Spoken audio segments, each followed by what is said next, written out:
assist teachers, our first CTLI training course, to assist teachers with actually facilitating the arts and teaching CAPS, but also in a more aware way. We worked with the 4 art modalities, and for us, we went in with wanting to remind people how integrated the creative arts is. That it is an integrative thing in modality, and coming from theatre, again, for us, the application and use and integration of music, art, dance, rhythm, as well as our spoken word and physicality and embodied movement is part of our practice. And the beauty was when we were working on this training course, supporting teachers in schools, we realized that it is integrated. All of us, when we started with our activities, it was more difficult to kind of extrapolate and take it out. We realized that we were all integrated in anyway. So that was just my first disclaimer. And then before we continue, so talking about healing, well-being and the arts by practicing the arts in schools, working with very enthusiastic students in applied theatre at Stellenbosch University, usually in the first semester I will hear students saying, yes, theatre is therapeutic, or art is therapeutic, and music is therapeutic. And the question usually is, yes, it has the potential to be therapeutic, but it is evocative on artistic medium. So how do we work with that? And so usually for us, coming from creative arts therapies and from drama therapy, the short definition of that is the intentional use of creative processes and techniques for therapeutic purposes. And that is the same thing with applied arts as well, even if it's not therapeutic. So I just wanted to bring that in, and I am going to show a slide in a short while, just reminding us of the therapeutic, what we would do in the creative arts. But this conversation is really about the healing potential, and not the idea that teachers and everyone else should be therapists, or that if we practice arts and we have this awareness of the potential of processing things and the potential of the healing of the arts, that means we are promoting people must do therapy who's not therapists. That's not it. We are really just looking at our medium that has this ability to do it. And I'll show a beautiful quote from Boal, who says, we are all theatre, we are all artists. And with that, there's 2 stories that I would just like to share before I go and set off on the slideshow. So the first, one of my favorite stories, and you'll kind of get why I'm sharing the story. One of my favorite stories was when I was working with a colleague in schools, and we were doing creative art. She was working as an artist, art therapist, and at that stage was working as a drama therapist and applied theatre practitioner. And she told me a story of she was called into a school where a teacher said that she really had difficulty with one specific learner in the class, and she thinks she might have to refer the learner because they really struggle with controlling and is asking questions, and she's just worried she doesn't completely understand. And so my colleague went and she observed the class, and she saw quite an inquisitive young boy and kind of really bouncing around and asking questions and finishing his tasks quite quickly. And then at a certain stage, they were all drawing pictures, and the teacher went to him and said, but a cat isn't blue. And he said, yes, this isn't a cat, this is a picture of a cat. And for me, that is a beautiful example of sometimes when we feel responsible, and I'm sure, and I have most respect for teachers, and I know that myself, the pressure of being in a class and having to have these boxes that I have to tick off, and having to kind of know that there's these CAPS assignments, these are the topics, I must get through everything. And sometimes we might get too task-oriented and too ticking off the boxes that we don't really think, why are we doing it? What are we busy with? We are busy with artistic engagement. And it is quite a lot of potential, just the idea, and we can still tick off the CAPS boxes. At the end of this slideshow, I'll show you some of the resources that we've been developing with SPIEL, a collective arts, it's a collective arts, creative arts collective, the NPO that we have been working with now since 2012, in schools with learners and with teachers. And the idea is to really kind of create an awareness. So part of today's conversation is about reminding ourselves, because this is what I thought when I came in here. I thought, okay, so if we have this topic of healing and well-being, practicing it, it seems that we already know that. And if we talk about STEAM and know that there's the idea of communication and critical thinking, and arts can be helpful in terms of resilience building, building confidence, coming out of isolation, being in groups. We kind of know that, but sometimes we have to just remind ourselves again. And this is where I want to drop, not as kind of let's all be therapists, but drop that idea of let's work with intention. What is the intentional use of our creative arts? Or just remind ourselves sometimes of what it is to create a name poem, what it is to build a story or to play a story or to choose certain stories. What is the potential of kind of really projecting myself or engaging in a specific character or choosing a specific story to talk about. So my other, I said there's another story that I would like to share before I continue. I'm looking at time. So just coming from my personal side is that I started, I did my bio said practicing for over 20 years, but that was kind of more in a professional sense. But so for me, my engagement with the arts started, as I think many of us, in schools. And there's one specific moment that I will always remember, and that was in grade 10. At that stage, I had quite a good business going with doing puppet shows at parties and at everywhere where people invited me to do that, and I did that since grade 8. So in grade 10, by that time, I felt like a professional puppet theatre practitioner, and I was invited by a group of policewomen to present on puppet theatre. And at that stage, being a young girl, I thought the only way that I could present this is by doing a puppet show. And I remember the characters that I was playing. I was behind the booth, and the characters started saying things to the policewomen, and it wasn't long before the policewomen forgot. It seemed as if they forgot that I was this grade 10 learner behind the puppet booth. And they started communicating. They started telling me that these ducks that they were talking to and the ducks that playfully insulted them didn't know what it was to be a policeman. They didn't know what the hardship was every day and the tension that they had to deal with, or the stress that they had to deal with. And that to me was the moment when I realized, wow, people want to and need to buy into creative rituals and expression. So they are open to it. So I just want to say that I can't see any chat, so if there's, but I'm sure that'll remind me if there's any chats or questions coming in. So I just wanted to share that story, and that to me was the beginning of an awareness of, I enjoy at that stage as a young girl doing puppet shows, and it was my little business because I wasn't good at waitressing, and that was a way of me to earn pocket money. But this was something that I realized as I continued with it, people played with me, and I started at the end of puppet shows just leaving the puppets there so that people could put the puppets on their own hands and play, and many times people would have done that, and they bought into it. So that to me kind of was the beginning of it. And I remember when I went to university and having puppet theatre as a module, the first thing that we learned is one of the reasons why we can do puppet theatre is because the puppets can say things that we as humans can't say. And I remember at that stage, but of course, we've discovered that already. So that's just kind of putting us in a specific context of where we're talking from.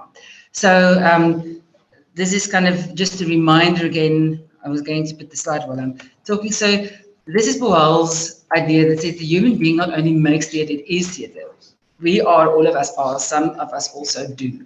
And again, I mentioned in the beginning, I speak as a theatre practitioner and applied theatre practitioner, but for me, this kind of refers more to creative arts and the idea that it is ways for us to process and express. And we can actually, the more we are aware of that, the more we can really use the potential of the creative arts.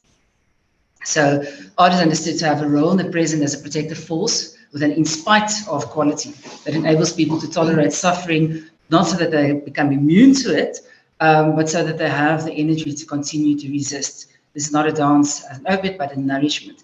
James Thompson is a well-known applied theatre and applied creative arts performer, practitioner, and so many times we will work with intentional use of theatre, but there's also the idea of to rest in beauty is to remind us that we're human. So sometimes we do engage in the art with a specific purpose, but the whole idea that we invite others and as teachers invite learners to engage in artistic practices. We offer these spaces for them to not only process, learn, develop creative thinking and specific skills that are useful outside of the drama space, but we also offer an opportunity where they can rest in beauty and develop their own appreciation of art.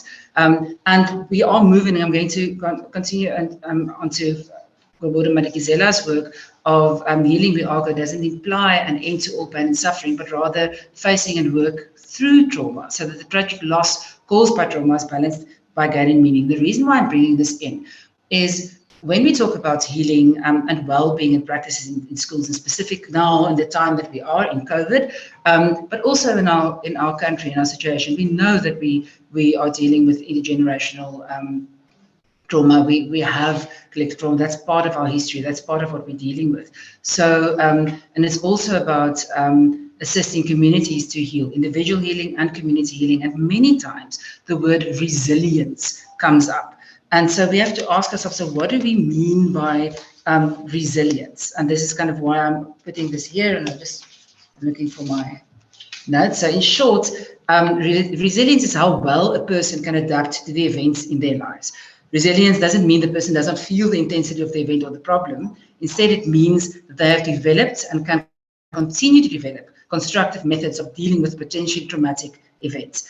And here it is quite important also to acknowledge, and Gobodo Madikizela is one of the people reminding us that we many times talk about working with resilience with learners, but if we don't have the sense of okay, what's the environment that we're doing it? So when we talk about resilience, and this is just something that I want to bring into the conversation, we're not saying that, okay, we're only strengthening learners and human beings, and the fact that the environment around us is experienced as traumatic doesn't mean that we don't have to be advocates and social justice advocates as well. So for us, it is really integrated thinking around that. And the reason why I'm bringing in resilience is there's quite a bit of work done in the past that kind of shows, so that kind of compares certain models of resilience and the work that we can do in creative arts and how good it blends. And I will also at the end of this show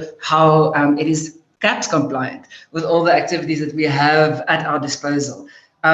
Here, it's just, as I said in the beginning, a quick reminder that when we talk about specific therapeutic practices in drama therapy, and I know that all the other creative arts will have their own things, but we would talk about role play, puppetry, masks, storytelling, improvisation, theatre performance, in service of behavioral change and growth. So there we are putting in intention and the therapeutic intention. But I wanted to show this slide just to remind you that this is what we do in our classrooms as well. And so it is at our disposal. We can use role play, we can do puppetry. It is in CAPS, and if we have this idea and reminder of the potential of it, it can also enhance the meaning and the potential for the learners and for us. So that's just again some of the things. So this is again in creative arts. We have co-authorship, ownership, plural voice, witnessing, process through facilitated play. And I know that that's the slot that I'm in as related to grade 3s, but the idea is this is the basis. So all of this can happen still in age appropriate and kind of activities. So, and when we talk about communities and community strength, and I wanted to take it back to resilience, that when we talk about resilience, specifically the work that we're doing with Spiel at the moment, with a collective arts approach in schools, we also talk about collective resilience. And there we follow Emerson's idea of flocking, that a community flock together when something's overwhelming, we can actually strengthen communities to deal with that. And again, this is where the arts becomes extremely important. And in schools specifically, as part of the curriculum, linked to extra curriculum and linked to further community appreciation of the arts. So just a quick reminder, and this comes from another art therapy, Zakeni, that I've worked with before, Art Therapy Foundation, that worked with a model of building resilience, building trust, regaining a sense of safety, moving out of isolation, expressing feelings, feeling listened to and acknowledged, building self-esteem, overcoming obstacles, and developing imagination. And all of these components we can take back to our arts practices and see how they become at play, how they are at play, and how they can be active in our engagement. So this is the organization that I was talking about. Now I'm at the end of my speak with her, but I just want to wrap this up with Spiel's work that I referred to, and I'm putting a website. It can, in some cases, www.spiel.org, and other times just spiel.org. That offers free resources for teachers and learners, and we've discovered that we support learners and can have extracurricular activities with learners, but also at the same time, it's important to support teachers, because this is the one thing that we've discovered also in training, and myself discovered that when we assist others to play, it is so important for us to play too. And during my drama therapy training, I remember getting to a point where I became extremely serious about playing, and that is when I went to clowning courses and realized I needed to play. I needed to become flexible again, and we discovered that, we saw that with teachers that we worked with as well. As soon as we open up spaces for teachers to play, it becomes more possible for them to assist the learners to play. So just again linking back to the resilience, and we'll see we talk about regulate, relate, and reflect. And this is the basic principles that Spiel use in their work as well, with thinking about resilience in terms of the arts and the potential of the art to assist young ones to regulate, relate, and reflect in the arts activities. And I'm just right at the end putting up some resources. This is the kind of resources that is CAPS compliant. And one of my colleagues actually developed a CAPS compliant session that specifically will focus on resilience building and support for learners. That's a bit too complex to share in this session, but this is all the kind of resources that will be available on the website as well for further communication. So I thought I'll just come in today to just open up the conversation. And I know there's many other resources available, but I wanted to start the conversation around awareness and intention when we engage in the arts in schools and in our communities, and also then just open up ideas around resources that's available. And these are the kind of resources that's available from our side as well. So just ending with participation and joyful is part of a dream of a beautiful future, in the sense that it becomes an inspirational force. Far from being a diversion, it acts to make visible a better world. I'm done. Okay. So and I have some references at the end of my PowerPoint that I didn't share now, but if any of you are interested in Eberson's work on flocking for collective resilience and any of the other things that I've referred to, I can definitely send it. I know that we have a good platform where we can communicate as well, so I can share more resources or the specific references that I've used in the PowerPoint. Okay, so I'm wondering if there's any, my last, stop sharing, there we go.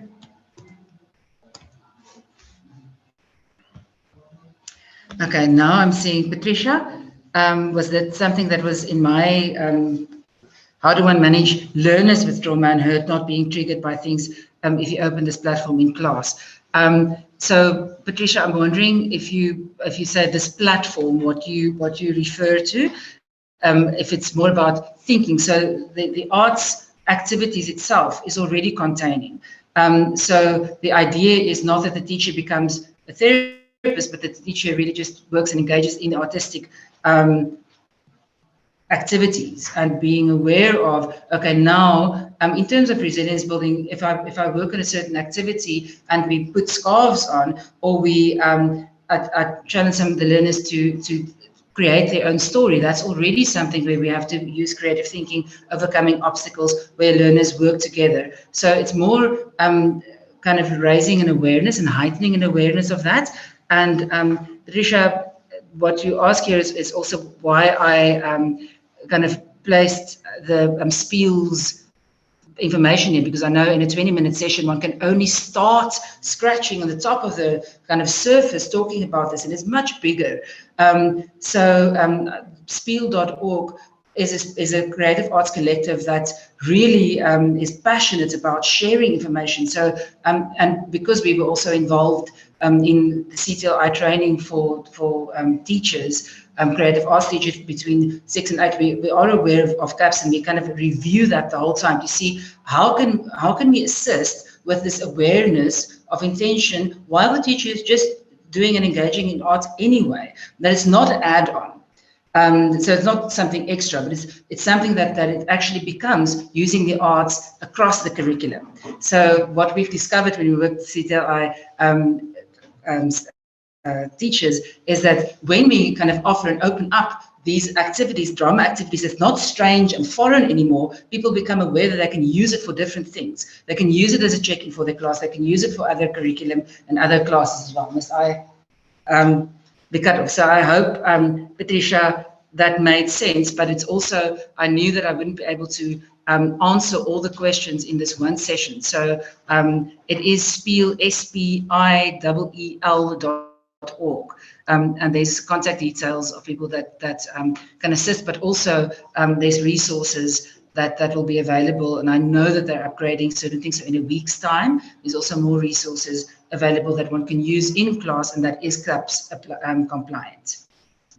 I see that there's more replies, and it's a pity I couldn't, I will look later. If I missed some questions, I will see if I can engage on the platform during the conference. Thank you very much. Have a good day. Cool.